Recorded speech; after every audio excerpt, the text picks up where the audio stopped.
Human nerdy girl charms the galaxy's most deadliest alien wolf. But then something incredible happened. No one in their right mind volunteered for detention Deck 7, except Mira, a self-proclaimed Xenobiology nerd and hopeless introvert. Mira loved being where the chaos wasn't. While the rest of the crew aboard the SS Remembrance chased pirate signals and asteroid salvage, she'd sneak into off-limits corridors, cataloging mold samples and reading the secret logs of long-dead captains. She hadn't meant to find the wolf. Not that wolf. Caged, shackled, muzzled in triple-plated alloy, labeled with nothing but a number. X-93, stellar-class predator. Do not approach. The thing inside was the size of a small shuttle. Its fur shimmered like black glass, with threads of blue and violet rippling beneath. Its eyes glowed faintly in the dim cell, eyes that watched her without blinking. Mira was supposed to be scanning fungus on deck plating. Instead, she stood frozen before the cage of the galaxy's most feared predator. "Hi," she whispered. The wolf's ears twitched. Its eyes narrowed. Mira knew the stories. X-93 wasn't a natural life form. It was bioengineered by an extinct species known as the Valari, living weapons designed to hunt ships in deep space.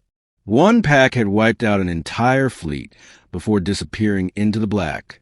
This one must have been the last. Why had the Remembrance captured it? Why was it even alive? Mira took a cautious step forward. "Can you understand me?" No growl. No sound. Just silent, predatory stillness. But then words, not spoken, felt. "Why are you not afraid?" Myra's heart skipped. Her breath caught. "You can talk." "I do not speak. I project. Primitive minds cannot withstand it." "Oh." Mira blinked. "I guess I'm not primitive?" A flicker. "Emotion? Amusement? You are curious." "Yeah, that's kind of my whole thing." She returned the next day. And the next, always when no one was watching. She brought him datapads of art, music, star charts. She talked to him about her studies, neuromimicry, alien genetics, empathy-based communication. He listened, and then he spoke more. "I was born in silence, grown in darkness. I was made to kill, but I remember warmth. I remembered another." "Another what?" "Another like you. Not human, but kind." "Do you miss them?" "They died." Something shifted in Mira then. He wasn't a monster. He was alone, used, left in a cage while people like her studied his teeth and tagged his claws.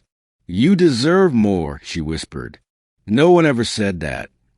The incredible thing didn't happen all at once. It grew in layers, a bond quiet and wordless, like roots in soil. She started calling him Ash, because stars burn out but leave light behind. And he began calling her Little Flame. "You burn bright," he said once, even though they cannot see it. The incredible thing happened on day 38, when the SS Remembrance came under attack. Pirates, or maybe mercenaries. Explosives rocked the hull. Sirens wailed. Crew scattered. Mira sprinted for Deck 7. Her instincts weren't logical. They were something older, deeper. She didn't think. She ran. Ash's cell was intact, but his eyes were wild, his body tense. "Let me out." "They'll kill you if you escape." "They'll kill you if I don't." She hesitated, palm over the release pad. If she freed him, she might never see him again. He could eat the crew, destroy the ship, or he could save it.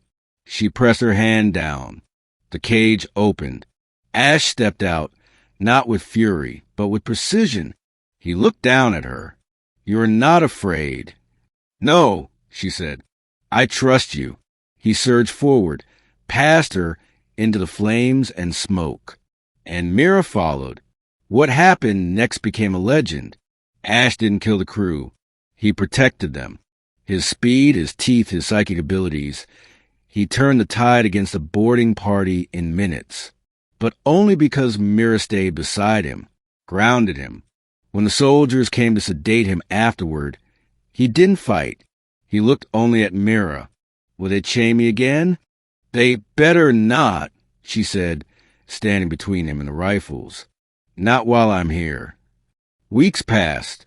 The captain, once furious, was now uncertain. Mira's logs proved Ash had saved dozens of lives. She was allowed to see him in a real room, not a cell. Ash no longer paced in shadows.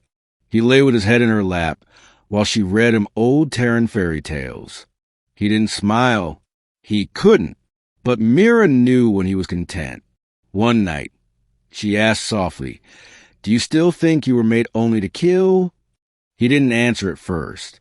Then, "No, I was made to survive, but I choose to protect."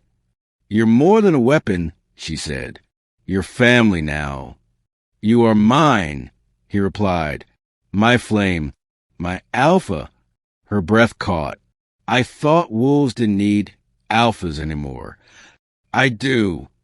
Mira didn't return to Earth. She stayed aboard the ship, now officially designated Xenocultural Liaison. A fancy way of saying alien whisperer. Ash, no longer caged, became her guardian, and sometimes her shadow. They ventured together into forgotten systems, helping broker peace with species that once would have attacked on sight. Not because of diplomacy, but because the deadliest creature in the galaxy walked beside a girl who once brought him starlight, stories, and trust. And in return, he gave her the universe.